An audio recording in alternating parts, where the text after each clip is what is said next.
கார்த்திஜியோட பையன் வந்துட்டானா? ஜெய் ஸ்ரீ கிருஷ்ணா.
ரொம்ப ஸ்வீட், ரொம்ப ஸ்வீட். Okay, okay. எவ்வளவு அழகா பண்றா. அது இப்ப நெய்வேத்தியம் வேற ஆரம்பிச்சிருக்கா போல இருக்கு. முதல்ல தேங்க் வெறும் யூ சார். தேங்க் யூ ஆர்த்தியோட சார். நின்னுதான். Jai Shri Krishna sir. Jai Shri Krishnaji. Thank you ரொம்ப சார். நல்லா. Jai Shri Krishna. Thank you Malaji ji. Sir. Jai Shri Ah, Krishna. yes. Yes, sir. Jai Shri Krishna. అక్షర బ్రహ్మయోగం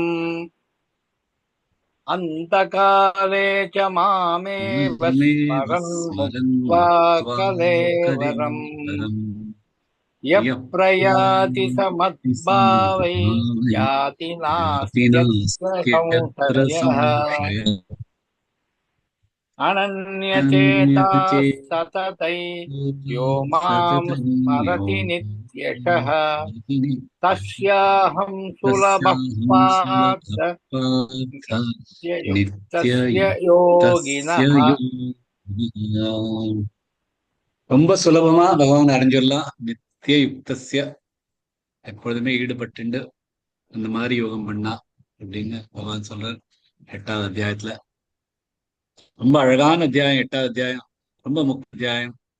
ஆஹ் அந்த ஃப்ளோலே பார்த்தீங்கன்னா 8வது அத்தியாயம் தனியா வந்து நிற்கும்.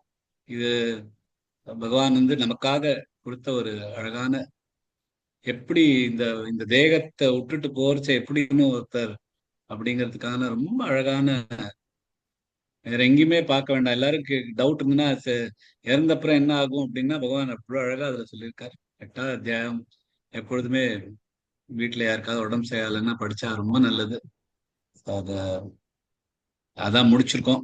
இப்ப 9வது அத்தியாயம் அது திருப்பி ஃப்ளோல வந்துருது. 7வது அத்தியாயத்துல ஞானம் விஞ்ஞானம். இங்க விஞ்ஞானமோட அடிஷ்னலா ராஜகுஹ்ய யோகம், ராஜ வித்யா, ராஜகுஹ்ய யோகம். 9வது அத்தியாயம் ரொம்ப அழகான ஒரு அத்தியாயம். இதுல இருக்கிற நிறைய ஸ்லோகங்கள் நிறைய பேருக்கு காமனா யூஸ் பண்ற ஸ்லோகங்கள் இருக்கு இதுல. ஆஹ் இந்த இந்த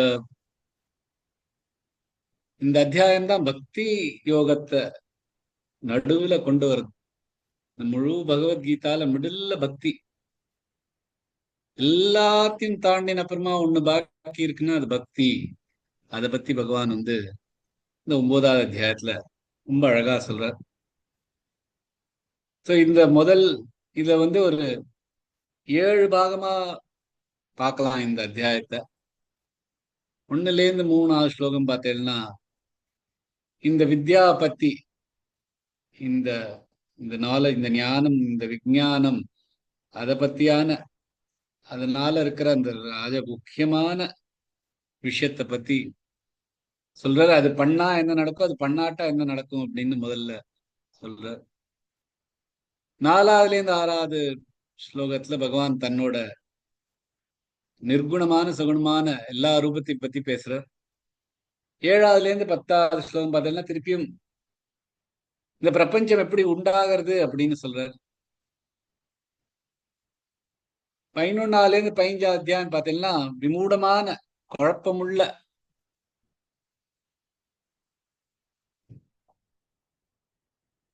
ஒரு ஆத்மாவும் திவ்யமான ஒரு ஆத்மாவும்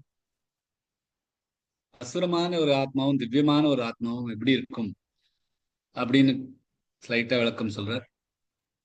16லேருந்து 19வது ஸ்லோகம் உள்ள தன்னை பத்தி தன்னோட முழு ஸ்வரூபத்தை பத்தியும் பகவான் சொல்றார்.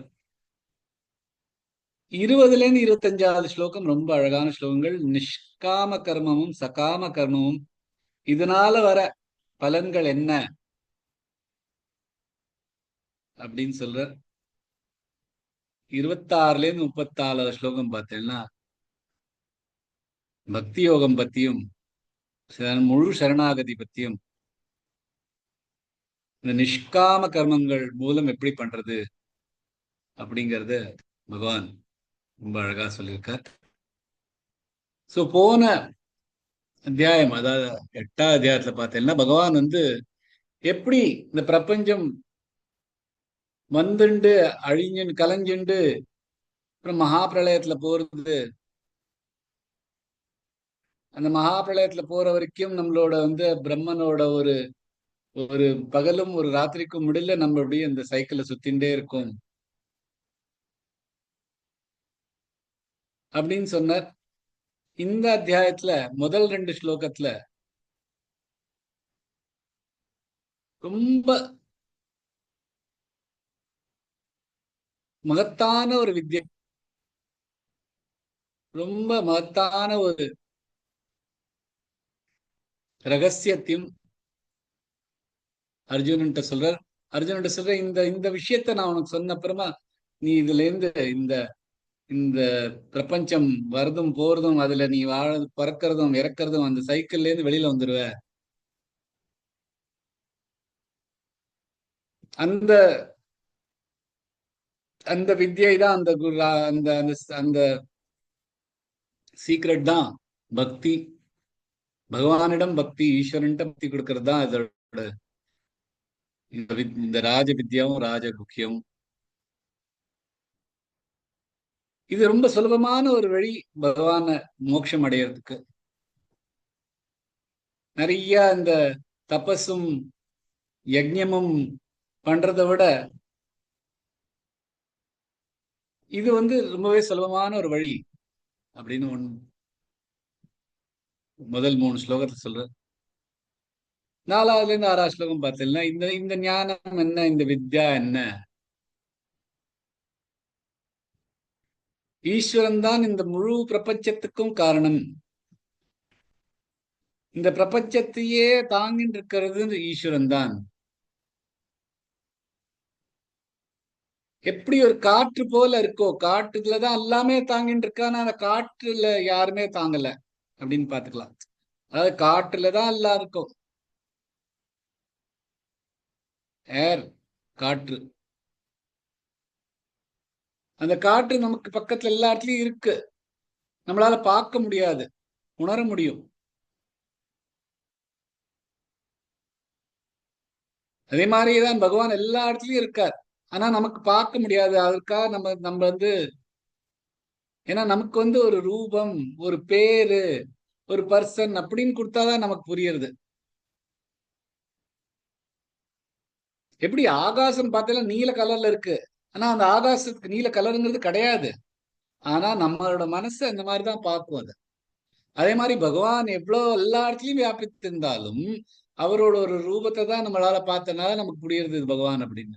ஆனா ஈஸ்வரங்கிறது எல்லாத்தையும் தாண்டி, எல்லாத்தையும் தாங்கிறவர் தான், எல்லாத்தையுமே தாண்டி எல்லா இடத்துலயும் இருக்கிறது, எல்லாரையும் தாங்கிட்டு இருக்கிறது பகவான் தான் அப்படின்னு நமக்கு புரியறது இல்லை.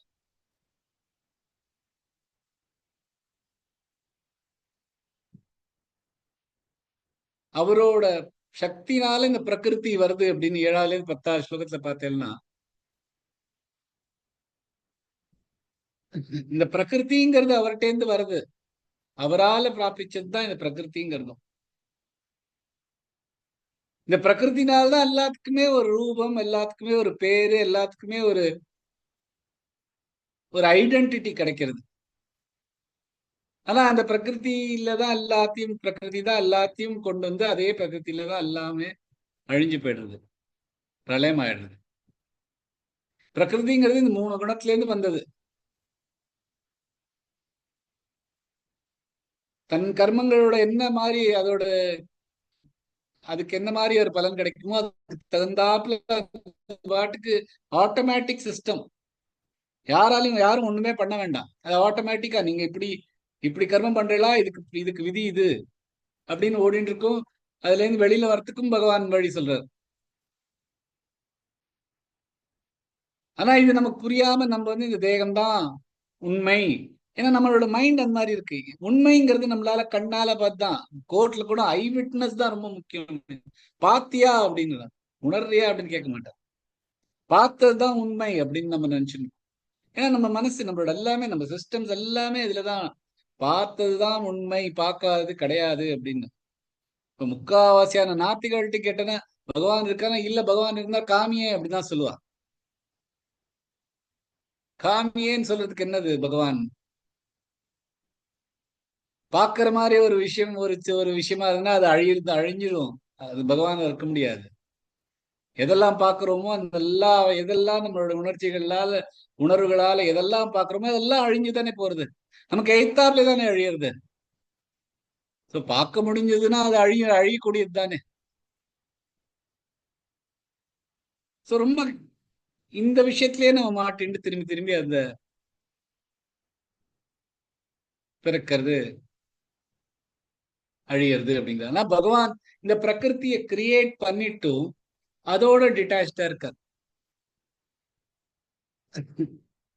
இது ஒரு ஆட்டோமேட்டிக் சிஸ்டம். இது வந்து நம்ம வந்து பகவானே நீ என்ன இப்படி பண்றியே, பகவான் என்ன இது பண்றாளே அப்படின்லாம் சோதிக்கிறாளே அப்படின்லாம் நினைச்சுக்காதீங்க. இந்த மாதிரி ஒரு கேள்வி நம்ம மனசுக்குள்ள வர்றதுனாலதான் நம்ம பகவானுக்கு வந்து ஒரு ஒரு ரூபம் கொடுக்கறதுக்கு மனசு வருது. என்ன பழி வாங்கறதுக்காக பகவான் இப்படி பண்றா அப்படின்னு நம்ம நினைச்சுக்கிறோம். ஆறு பகவான் என் மேல ஒரு கருணை காமிக்க, என்ன பார்த்து என்ன இது பண்ண முடியாதா அப்படி, அதெல்லாம் தேவையில்லை. பகவான் அப்படிலாம் ஒருத்தரையா பார்த்துட்டு இருக்கு. அவர் எல்லாத்துக்குமே டிட்டாச்சா இருக்கார். எல்லாத்தையும் பண்ணிட்டு எல்லாத்தையுமே டிட்டாச்சா இருக்கார். எப்படி ஒரு ஒரு ஆக்டர் வந்து படத்துல வந்துட்டு அந்த படத்துல இருக்கிற வரைக்கும் அதோட ஃபுல்லா இன்வால்வ்டா வந்துட்டு அந்த படத்தோட அவர் டிட்டாச்சா தான் இருக்க முடியும். எப்படி அந்த லைட் ப்ரொஜெக்ஷன் நம்ம சொன்னோம், இந்த லைட் தான் அந்த அந்த அந்த அந்த அந்த கேரக்டரை வந்து ஸ்கிரீன் மேல கொண்டு வந்தாலும் அந்த லைட்டுக்கும் அதுக்கும் இணைப்பு இருக்கிறது இல்லை. லைட் தான் எல்லாத்தையும் பண்ணிருக்கு. எல்லாமே நமக்கு கைத்தால கொண்டு வந்து அந்த லைட் தான்.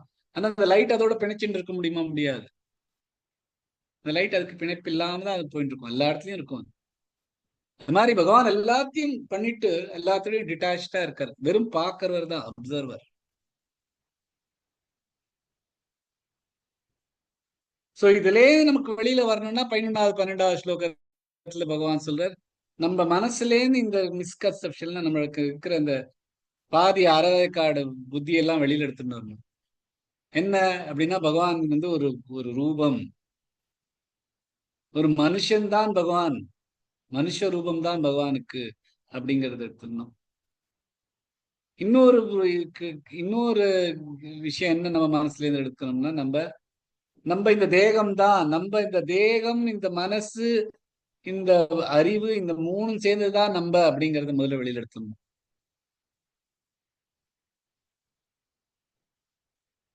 மூணாவது என்ன, இந்த தேவர்கள் மேல நம்ம பிரார்த்திச்சுண்டு எனக்கு இது வேணும் அது வேணும், இது கொடுத்தானா இது தேவன் அப்படிங்கறதுல வெளியில வந்து பகவான்கிட்ட வந்துட்டு எதுக்கு என்ன பகவான் இந்த தேவர்கள் ஏதாவது நம்ம கொடுத்தாலும் சரி, மழை கொடுத்தாலும் சரி, வேற ஏதாவது அந்த தேவர்களுக்காக நம்ம ஏதாவது யாகம் பண்ணி அந்த யாகத்துல இருந்து நமக்கு ஏதாவது ஒரு பலன் இருந்தாலும் அந்த பலன் அழியதான் போறது. இல்லாத ஒரு பகவான் அது மேல முழுசா நம்ம சத்தியை எடுத்துட்டு இதுக்கு இந்த தேவர்கள் மேலேயும் அதுல இருந்து வர பலன்கள் மேலேயும் நம்மளோட கவனம் இருக்கக்கூடாது. இதுல இருந்து கவனம் இருக்கக்கூடாதுன்னா இந்த 3 விஷயத்துல இருந்து வெளியில வரணும்னா அதுக்கு ஒரே வழி. 13வது இருந்து 15வது ஸ்லோகத்துல பார்த்தேன்னா பக்தி தான் ஒரே வழி.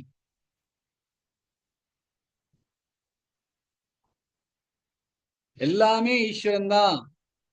நித்தியம் இந்த பகவான் மேல, இந்த ஈஸ்வரன் மேல நம்மளால,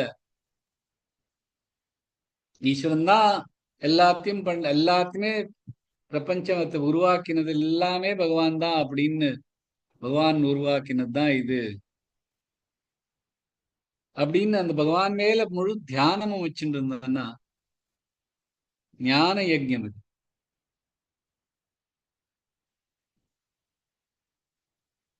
எந்த ஒரு கர்மம் பண்ணாலும் பகவானுக்காக பண்றோம், பகவான் நம்மளை பண்ண வச்சிருக்கா அதை பண்றோம் அப்படின்னு நினைச்சுட்டு பண்ணலாம். அப்படின்னு பார்த்தானா எல்லாமே எல்லார்ட்டையுமே நம்ம பகவானை பார்க்க முடியும். எல்லா பொருட்கள்லயும் நம்மளால பகவானை பார்க்க முடியும். எது அசையாத இருக்கட்டும், அசைகிற பொருள் எதுலயுமே பகவான் பார்க்க முடியும்.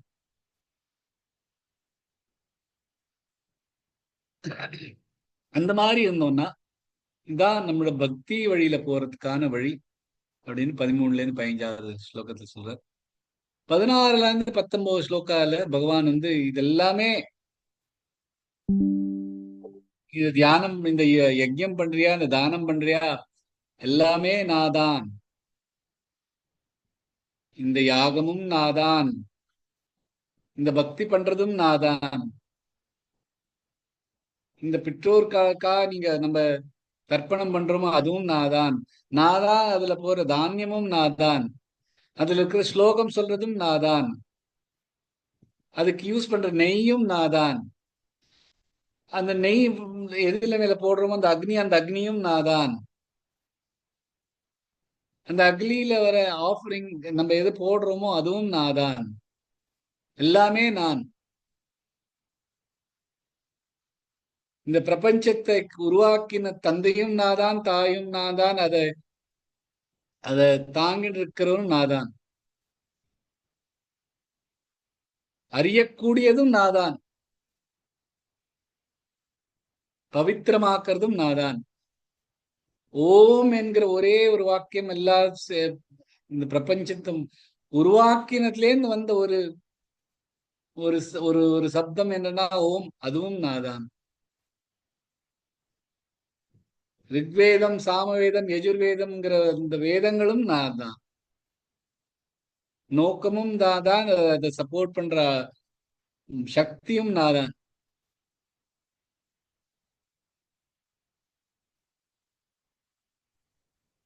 நாதான் மாஸ்டர், எல்லாத்துக்கும் கண்ட்ரோல் பண்றதும் நாதான், இதை பார்க்கறதும் நாதான்.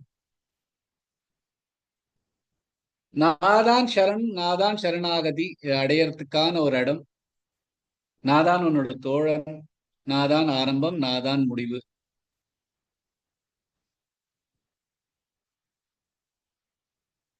அழியக்கூடியாத அழிவில்லாத பீஜமும் நாதான். இந்த பீஜத்தினால்தான் இந்த பிரபஞ்சமே வழிகிறது. அந்த பிரபஞ்சத்தை மேல இருக்கிற அழிவில்லாத பீஜமும் நாதான், பீஜம் அவ்வியம். உஷ்ணம் கொடுக்கறதும் நாதான், மழை கொடுக்கறதும் நான் தான், அமிர்தமும் நான் தான், அழிவும் நான் தான், எல்லாமே நான் அப்படிங்கறது ரொம்ப அழகான ஒரு 16ல இருந்து 19 ஸ்லோகம். அதை படிச்சாலே அழுக வந்துடும் அந்த மாதிரி ஸ்லோகங்கள். எல்லாமே நான் தான் அப்படின்னு கிளியரா சொன்ன அப்புறமா 20ல இருந்து 25வது ஸ்லோகத்துல பகவான் ரெண்டு மாறான ஒரு பக்தர்கள் இருக்கா.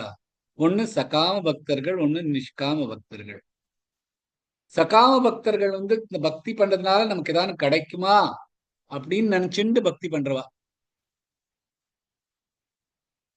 அதுக்கான இந்த யாகங்கள், தபங்கள் எல்லாம் பண்ணிட்டு அதோட பலன் இந்த நல்லதுதான், நல்லது இல்லைன்னு சொல்லவே இல்லை பகவான். இதெல்லாம் பண்ணாலும் இந்த நல்ல நல்ல விஷயங்கள்லாம் பண்ணதுனால உங்களுக்கு சொர்க்கம், லோகம், அந்த மாதிரி லோகங்கள் கிடைச்சிட்டு அப்புறம் நீங்க திரும்பி வந்துருவேன். ஏன்னா நீங்க பண்ண புண்ணியங்கள் எல்லாம் கரைஞ்சு போயிடும். அது க்ஷீணமான அப்புறம் நீங்க திரும்பி வந்துருவேன். ஆனா நிஷ்காம பக்தன்கிறது பகவானை தவிர வேற எதுவுமே வேண்டாம், எனக்கு வேற எந்த ஒரு பலனுக்காகவும் நான் இதெல்லாம் பண்ணல, பகவான் ஒண்ணு வேணும் அப்படிங்கிறதுனால தான் பண்றோம்.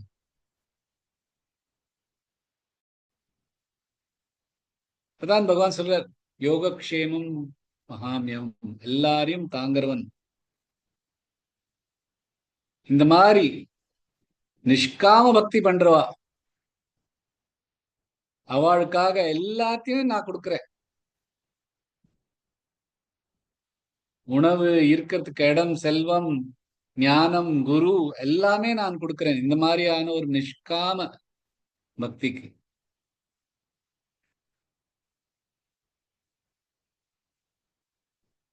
அதே கண்டினியூ பண்ணி 26ல இருந்து 34 ஸ்லோகத்துல இருக்குன்னு பார்த்தேன்னா, பகவான் நம்மள்ட்ட இருந்து ஒன்னும் எதிர்பார்க்கறதே இல்லை. எப்படி வேணாலும் என்ன பூஜை பண்ணலாம் அப்படிங்கிற பத்திரம் புஷ்பம் பலம் தோயம் அப்படின்னு அந்த ஸ்லோகம் இருக்கு.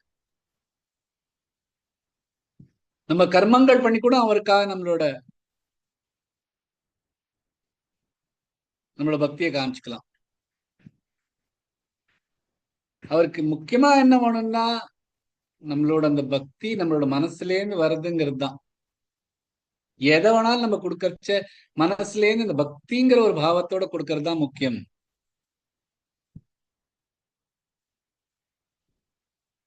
எந்த மாதிரியான ஒரு பக்தி, எந்த மாதிரியான ஒரு விஷயத்தோட மனசுல வச்சுட்டு நம்ம பூஜை பண்றோமோ அதுக்கு தகுந்தாப்புதான் நமக்கு பலன் கிடைக்கும். இந்த பக்திங்கிறது எல்லாருக்குமே கிடைக்கிறது. ஒன்னால் தான் பக்தி பண்ண முடியும், இன்னால் தான் பக்தி பண்ண முடியும்னு இல்லை, எல்லாராலையுமே பக்தி பண்ண முடியும். ஆனா மனுஷ ஜென்மம் எடுத்தானா அது ரொம்ப ஈஸி. அதுக்காக மிருகங்களுக்கெல்லாம் பக்தி இருக்காதான்னா அதுக்குன்னு பிறக்கிற மிருகங்கள் போன ஜென்மத்துல ஏதோ ஒரு கஷ்ட காலத்தால ஏதோ ஒரு தப்பு பண்ணதுனால மிருகமா பிறந்தவா அவ அந்த மாதிரி மிருகங்களையும் பக்தி பண்ணி பார்த்திருக்கும். ஆனா மனுஷ ஜென்மம் கொடுத்ததுதான் இந்த ஒரு விஷயத்துக்கு தான் நமக்கு ஒரு எக்ஸ்ட்ராவா இருக்கு. பக்தி பண்ண முடியும் நம்மளாலதான். அதனாலதான் பகவான் கடைசியில லாஸ்ட் ஸ்லோகத்துல சொல்ற, என் மேல மனசு வச்சுட்டு என்னோட பக்தன் ஆயிடு, எல்லா கர்மங்களும் எனக்காக பண்ணு, என்கிட்டே சரணாகதி ஆயிடு. இதுதான் பகவான் சொல்ற பக்திங்கிறதுக்கு ஒரு வழி, ஒரே வழி இதுதான். என் மேல மனசு வச்சுண்டு என்னோட பக்தனாயி என்னெல்லாம் பண்றியோ, எந்தெல்லாம் கர்மங்கள் பண்றியோ எனக்காக பண்ணு, அண்ட் எல்லாத்துமே என்கிட்ட சரணம் அடைஞ்சிரு. அதோட பெரிய பக்தி இதுதான், பக்திக்கான ஒரே வழி அப்படின்னு. இதுதான் அந்த ராஜகுக்கியமான ஒரு விஷயம் அப்படின்னு பகவான் இந்த அத்தியாயத்துல சொல்றார். இந்த அத்தியாயம் முழுக்க பகவான் பக்தியில எப்படி லயிக்கணுங்கிறதுக்கு தான் வழி கொடுத்துட்டே இருக்கார். இப்ப ராஜ வித்யா ராஜகுக்கியம் அப்படிங்கிற, ராஜகுக்கியம்னா ரொம்ப பரம ரகசியமான விஷயமாச்சே. நமக்கு எதுக்கு பகவான் சொல்லணும் பின்ன இந்த விஷயம்? ரொம்ப ரகசியம்னா அவர் மட்டும் காதோட அர்ஜுன் சொல்லிட்டு போயிருக்கலாமே. ஏன்னா பகவான் அர்ஜுனனை எப்படி பாக்குறாரோ அப்படிதான் எல்லாரையும் பாக்குறாரு. யாரையும் மேல கீழன்னு பார்த்துட்டு அவர் சொல்றது இல்ல. ஏன் சொல்றதுன்னா எல்லாருக்குமே உன் நன்மை நடக்கட்டுமேங்கிறதுக்காக அந்த சமயத்துல சொல்றாரு. ஏன்னா தர்மத்தை கதைக்காக்கிறதுக்காக வந்திருக்காரு அந்த பகவான். தர்ம சம்ஸ்தாபனார்த்தாய, அதுக்காக வந்திருக்கேன், அந்த சமயத்துல வந்திருக்கேன் இதை நான் சொல்றேன் அப்படிங்கிறார். ராஜகுக்கியமா இருந்தாலும் உன்கிட்ட சொல்றேன் அப்படின்னு அர்ஜுன்கிட்ட சொன்னாலும் அவருக்கு தெரியும், இது நான் அவர்கிட்ட சொன்னதுனால எல்லாருக்கும் தெரிய போறது. சோ இதுல ராஜகுக்கியம்ங்கிறது ஒண்ணும் விஷயம் இல்லை. ஆனா ராஜகுக்கியமா இருந்த விஷயத்த நான் இப்ப உனக்கு சொல்றேன் அப்படின்னு தான் இதை எடுத்துக்கணும்.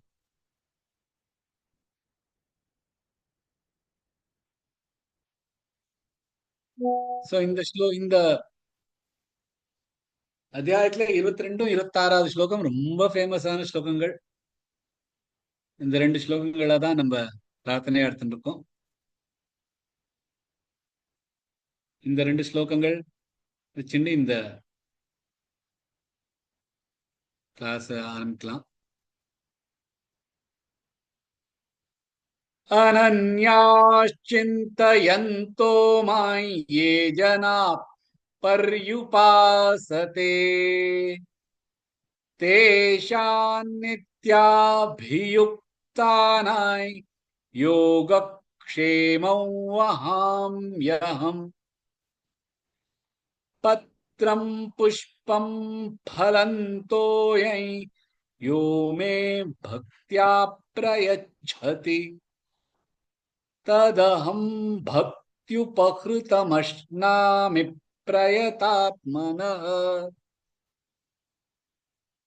இந்த 2 ஸ்லோகங்கள் தான் ஸ்லோகம். அவதரணிக்கால ஆரம்பிக்கலாம். ஓம் ஸ்ரீ பரமாத்மனே நமः.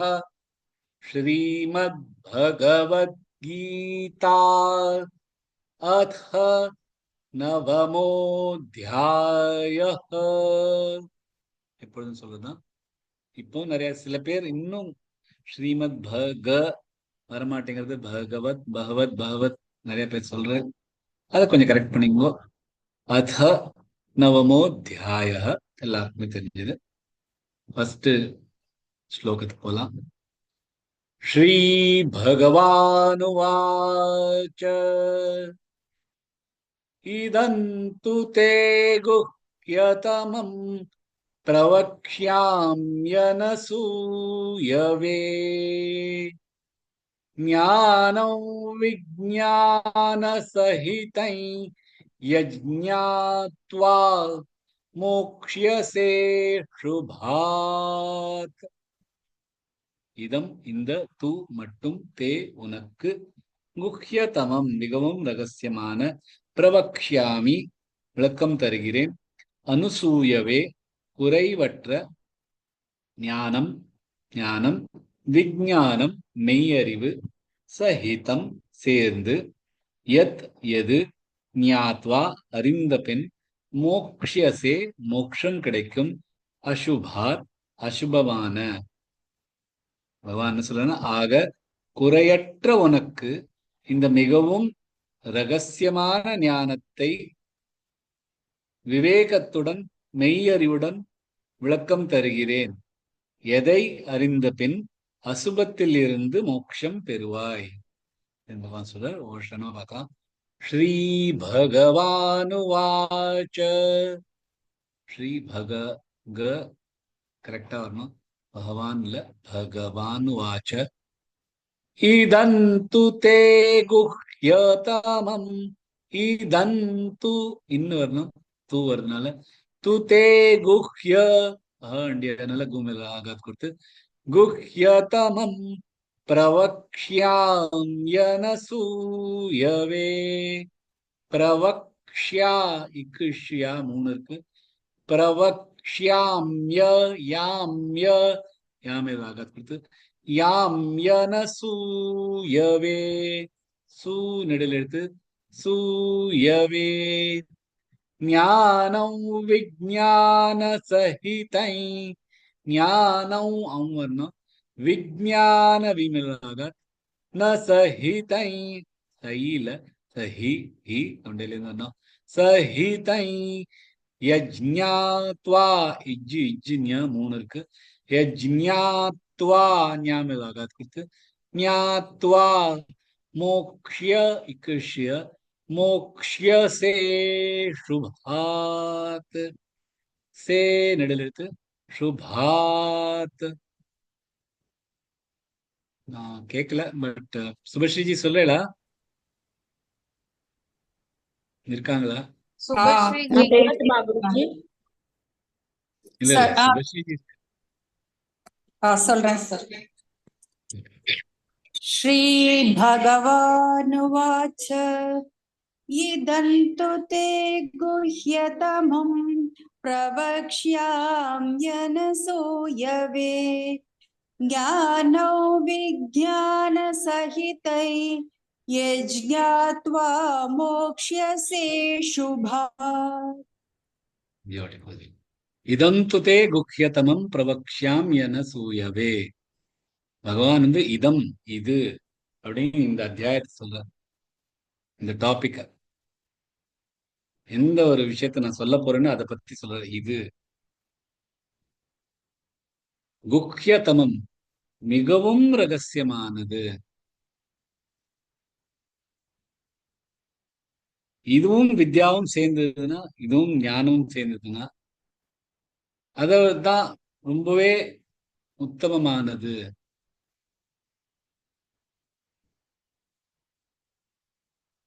ராஜகுஹ்யம்.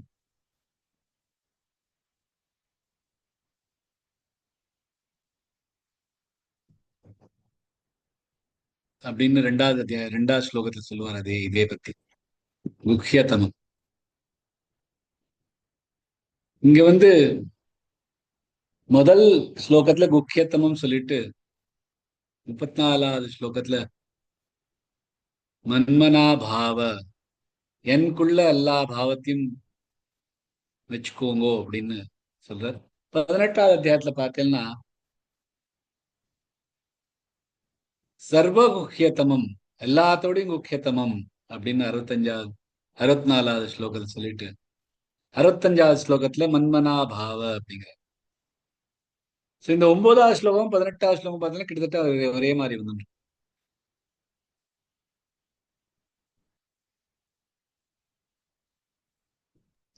பகவான் இது குக்கியத்தமம் நான் உனக்கு சொல்றேன், எல்லாருக்கும் சொல்ல முடியாது, இது உனக்கு சொல்றேன்.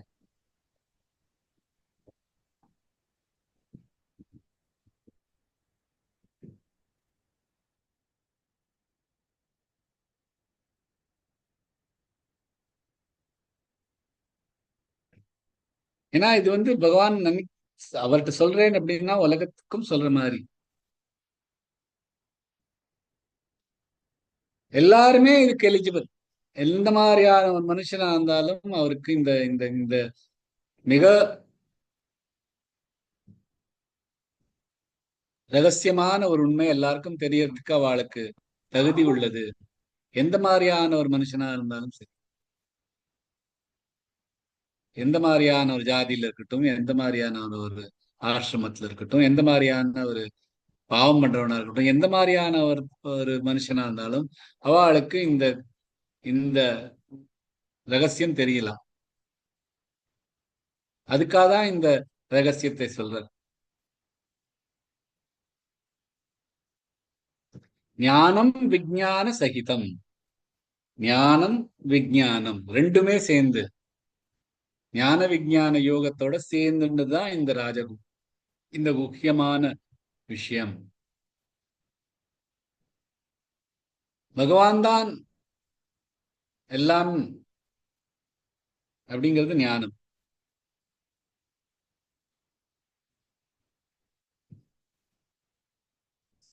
இந்த இந்த பிரபஞ்சத்தை உருவாக்கினது பகவான் தான் அப்படிங்கிறது ஞானம். இந்த பிரபஞ்சத்துல இந்த பகவானை தவிர வேற எதுவுமே இல்லைங்கிறது தான் விஞ்ஞானம்.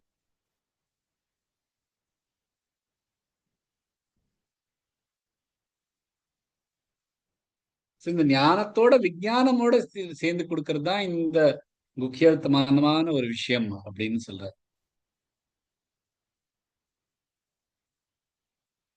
இப்ப ஞானம்ங்கிறது இப்ப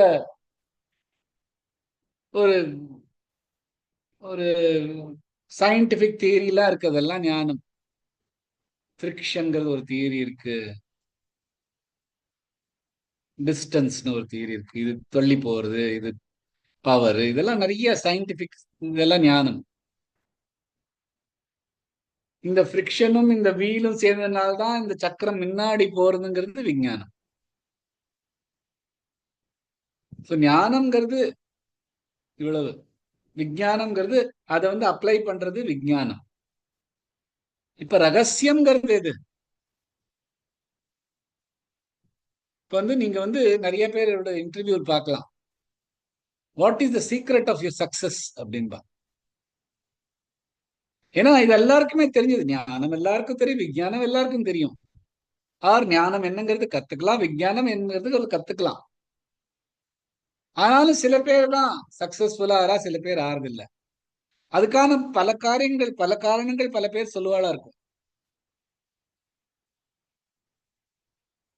என்ன சொல்றதுன்னா, இந்த ஞானம் விஞ்ஞானம் வச்சுன்னு மட்டும் உன்னால ஒன்னும் பண்ண முடியாது. இந்த ரகசியமான சீக்ரெட் ஆஃப் யுவர் சக்சஸ்ங்கிறது ஒண்ணு தனியா இருக்கு. அது என்னடா? இந்த பக்தி.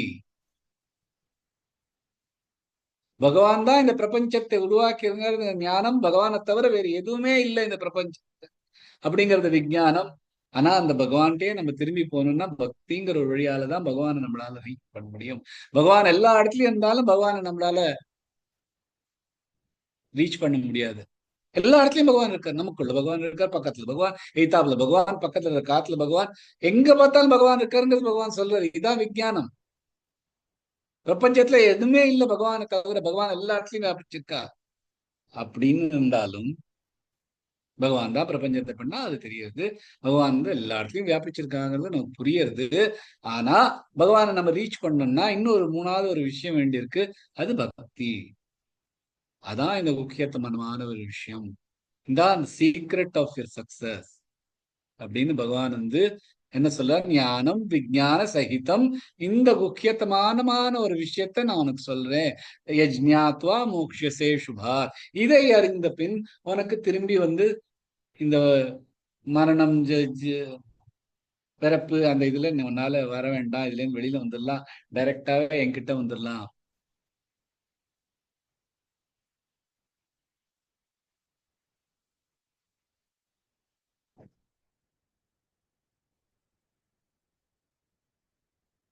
சோ இந்த கர்மயோகம், ஞான யோகம், அதோட இந்த பக்தி யோகம் சேர்ந்து இருக்கிறதுனால்தான் கர்மயோகம் ஞான யோகம்ங்கிறது, ஞான யோகம்ங்கிறது ஞானம், கர்மயோகம்ங்கிறது விஞ்ஞானம், பக்தி யோகம்ங்கிறது முக்கியத்துவமான ஒரு விஷயம்.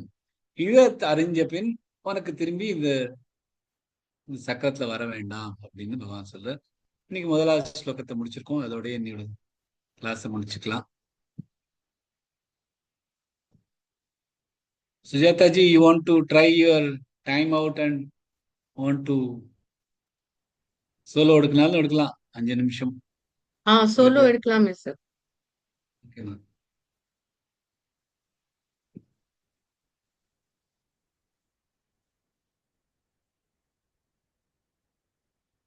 भारती जी, अवतरणिका and first shloka.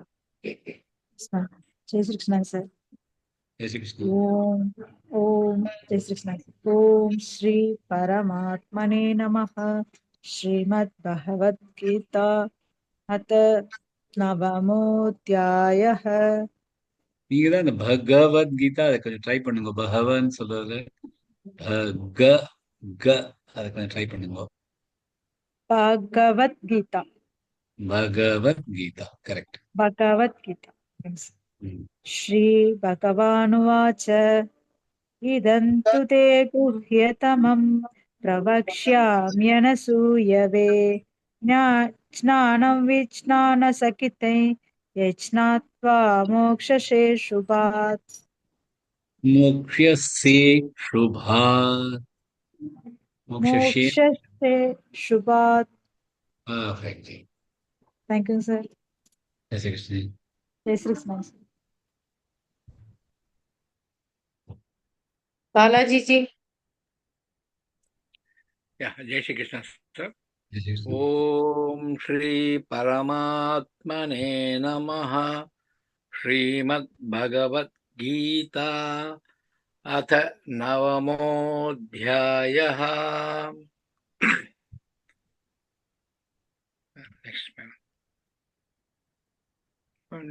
Next screen.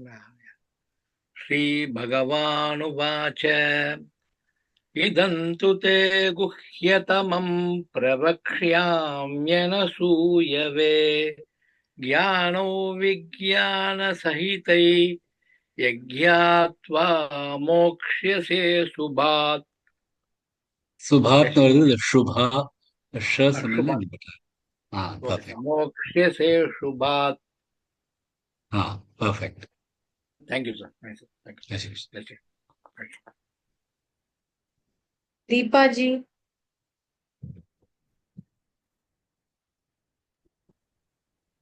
ओम श्री परमात्मने नमः. श्रीमद् भगवद गीता अथ नवमोऽध्यायः.